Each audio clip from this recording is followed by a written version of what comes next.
우주 곳곳에 숨겨진 괴물들이 존재합니다. 수백 년 동안 과학자들이 밤하늘을 관측해왔지만 이들의 존재를 전혀 알아차리지 못했었죠. 평범한 별들과 조용한 은하들 뒤편에는 상상을 초월하는 무시무시하고 강력한 존재가 숨어 있었습니다.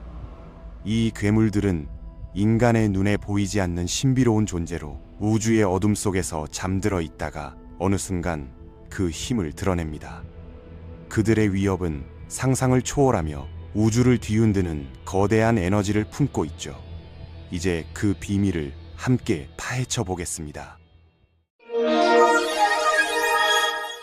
인간의 육안으로는 볼 수 없었고, 심지어 가장 어두운 밤에도 그 모습을 확인할 수 없었던 괴물들이었습니다. 그런데 1950년대 희미한 전파 신호로 처음 발견되기 시작한 이 신비한 존재들의 정체가 밝혀지면서 천문학계는 충격에 빠졌습니다.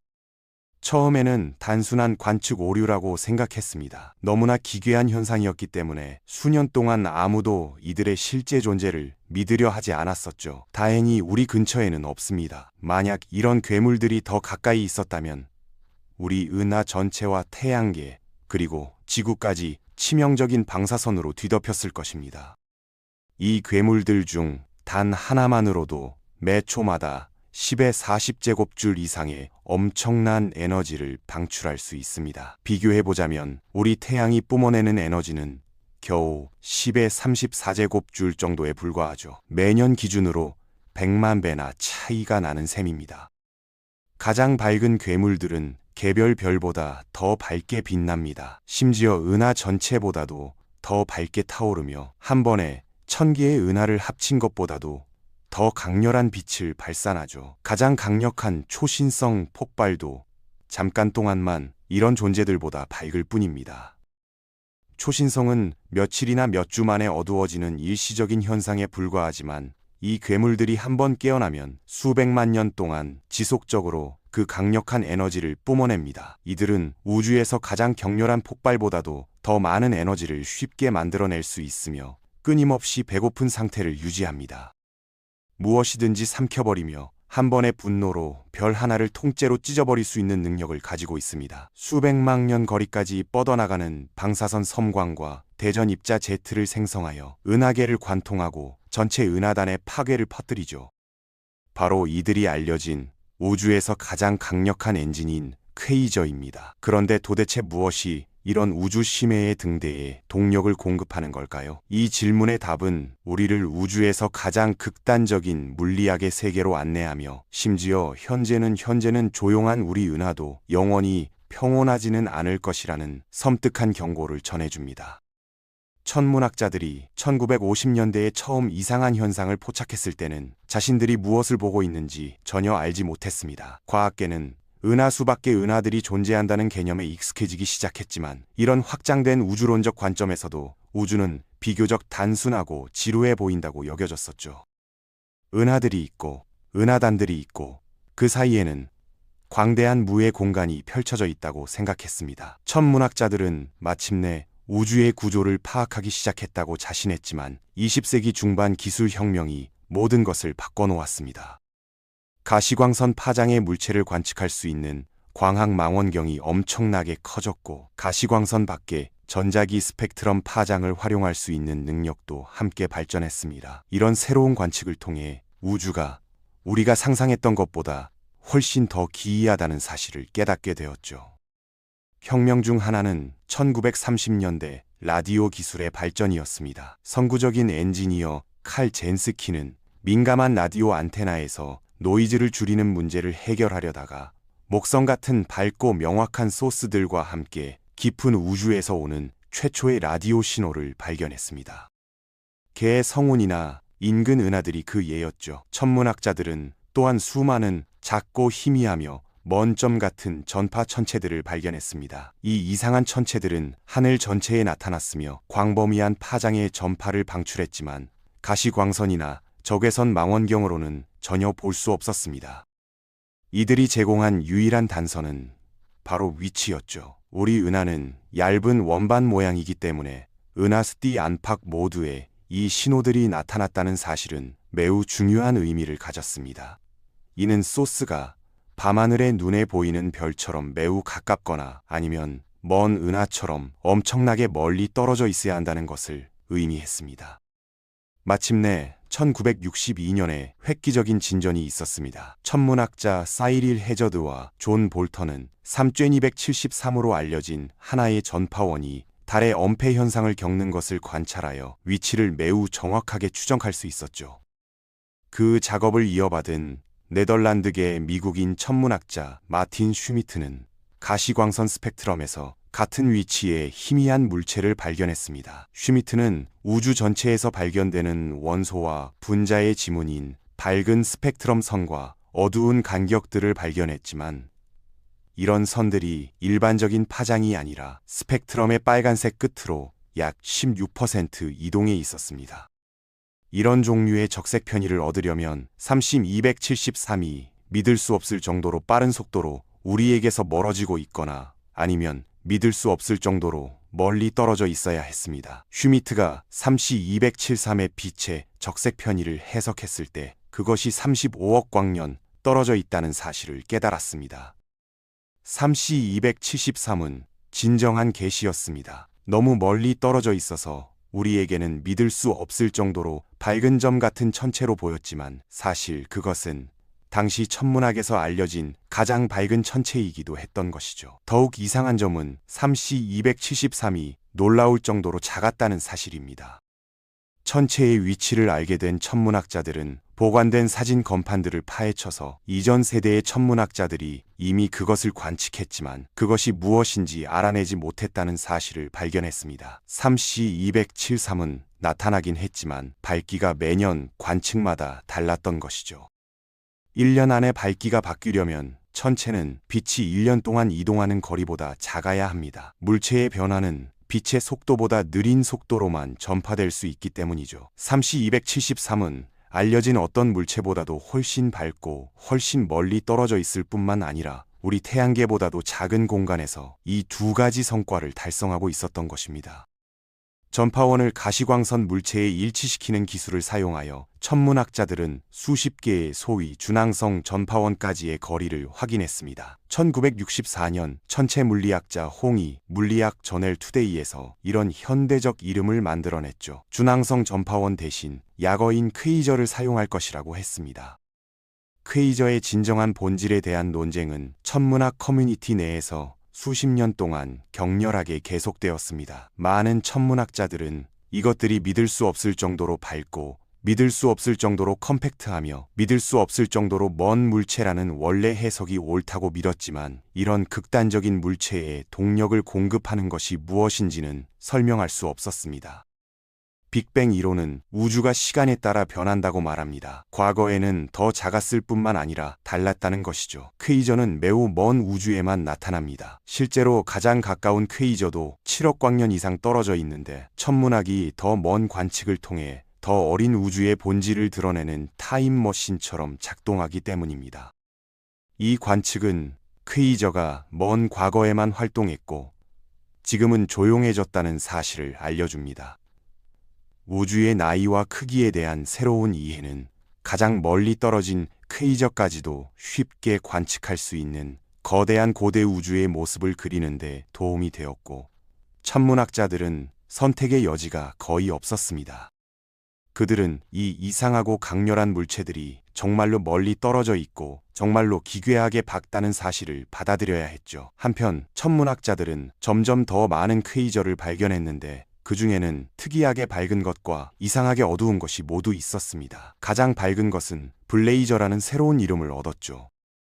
전파 천문학이 더 정교해지면서 천문학자들은 더 작고 미세한 세부 사항을 포착할 수 있었습니다. 가장 유명한 예는 전체 하늘에서 가장 밝은 전파 물체 중 하나인 백조자리 A였죠. 1950년대에 처음 발견되었을 때는 이국적인 전파별로 여겨졌지만 그것이 훨씬 더 이상하다는 사실을 깨달았습니다. 백조자리 A의 중심 핵은 은하였지만 그 핵에서 수십만 광년 떨어진 곳에 두 개의 얇고 긴 제트가 거대한 거품으로 끝나며 전파 방출로 비명을 지르는 은하였던 것입니다. 어떤 경우에는 은하의 핵이 은하 자체 내의 수천억 개 별들보다 더 밝았습니다. 그래서 이 은하들의 핵에서 무슨 일이 일어나고 있는 걸까요? 무언가가 이들에게 동력을 공급해야 합니다. 무언가가 가장 밝은 은하가 동시에 1000개의 은하보다 더 밝게 빛나도록 하는데 필요한 에너지를 생성해야 하죠. 이 활성 은하핵들은 공통점이 있어야 하며 그 무언가가 그들의 중심에 살고 있다는 것이 분명했습니다.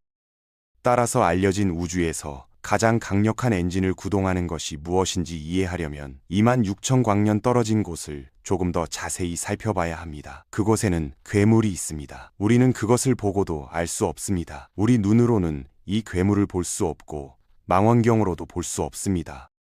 하지만 수십 년 전부터 어둡고 맑은 밤에 하늘을 바라볼 때 이상한 것이 있다는 사실을 알고 있었습니다. 우리는 은하수의 띠를 볼 수 있고 은하수가 궁수자리 방향으로 가장 밝게 빛나는 것을 확인할 수 있죠. 바로 천문학자들이 우리 은하의 핵심을 발견한 곳이 여기입니다. 전파 천문학자들이 하늘을 처음으로 탐험하기 시작했을 때 이 지점에서 나오는 밝은 전파 방출원을 발견했습니다. 나중에 천문학자들은 전파원 목록을 작성하면서 각 별자리에서 가장 밝은 물체를 알파벳 순으로 나열했고 궁수자리의 밝은 방출원은 궁수자리 A로 알려지게 되었습니다. 그보다 훨씬 나중에 더 자세한 관측을 통해 더 큰 궁수자리 A에 묻힌 예외적으로 밝은 점 같은 물체가 밝혀졌죠. 이 발견이 흥미롭고 흥미진진했기 때문에 별표로 표시하게 되었습니다. 은하수 중심에 있는 물체의 현재 이름은 궁수자리 A였습니다.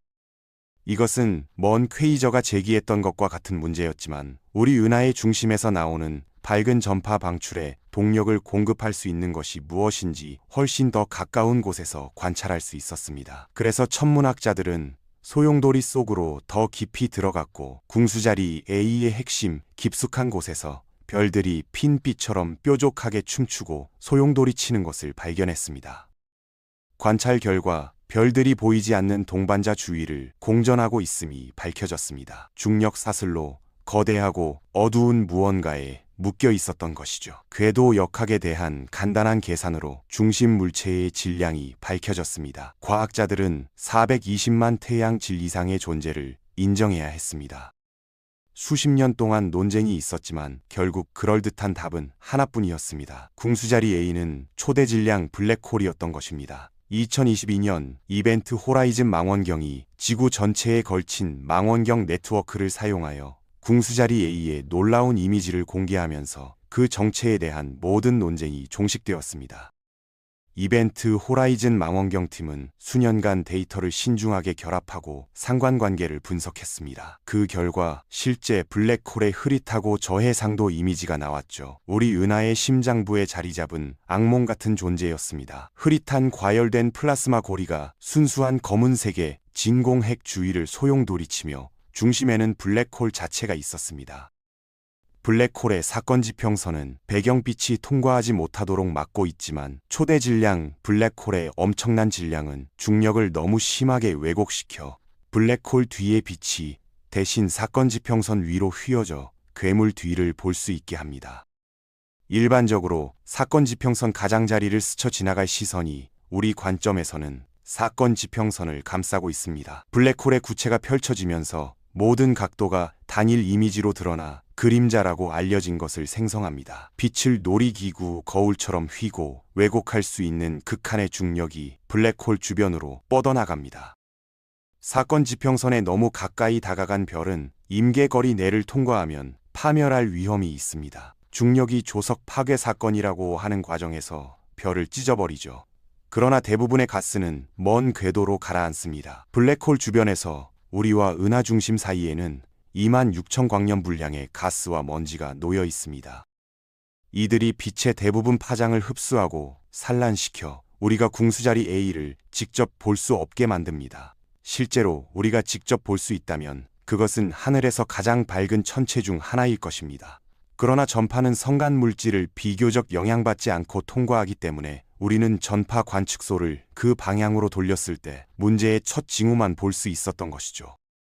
그러나 주변 가스에서 쏟아지는 무시무시한 방사선에도 불구하고 블랙홀 자체는 비교적 조용했습니다. 이것은 수백만 배 더 높은 광도를 가진 먼 퀘이저와는 전혀 달랐습니다. 그러나 여전히 다음과 같은 질문이 제기되었습니다. 이것들이 관련이 있을까요? 우리 은하에 초대 질량 블랙홀이 있다면 블랙홀이 퀘이저에 동력을 공급할 수 있을까요? 우주론자들이 빅뱅 이론을 더 완벽하게 이해하기 시작하면서 그들은 우주의 구조가 오래전에 천천히 성장해야 했다는 것을 깨달았습니다. 처음에는 작은 차이만 있었죠. 우주 전체에 걸쳐 밀도는 거의 변하지 않았지만 수억 년에 걸쳐 이런 밀도 차이는 거대한 우주적 규모로 커졌습니다. 정말로 중요한 힘은 중력입니다. 밀도가 약간 더 높은 물질 덩어리는 이웃을 끌어당겨 더 많은 물질을 모으고 이는 더 강한 중력을 만들어내어 다시 더 많은 물질을 끌어당깁니다. 이렇게 작은 구조가 더 큰 구조로 변하는 끝없는 피드백 루프가 형성되고 결국 최초의 별들과 성단들, 은하들이 탄생하게 됩니다. 이 모든 중력 작용은 이런 구조들의 핵심에서 엄청나게 높은 밀도를 만들어냅니다.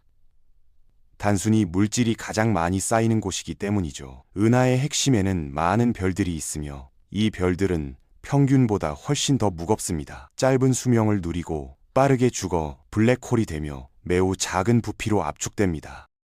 블랙홀들은 빠르게 합쳐지고 크기가 통제 불능 상태가 되어 초대 질량이 됩니다. 블랙홀이 퀘이저에 동력을 공급할 수 있다는 아이디어는 최초의 퀘이저가 발견된 지 불과 1년 후인 1964년에 처음 제안되었지만 대부분의 천문학자들은 결국 이 아이디어를 완전히 거부했습니다.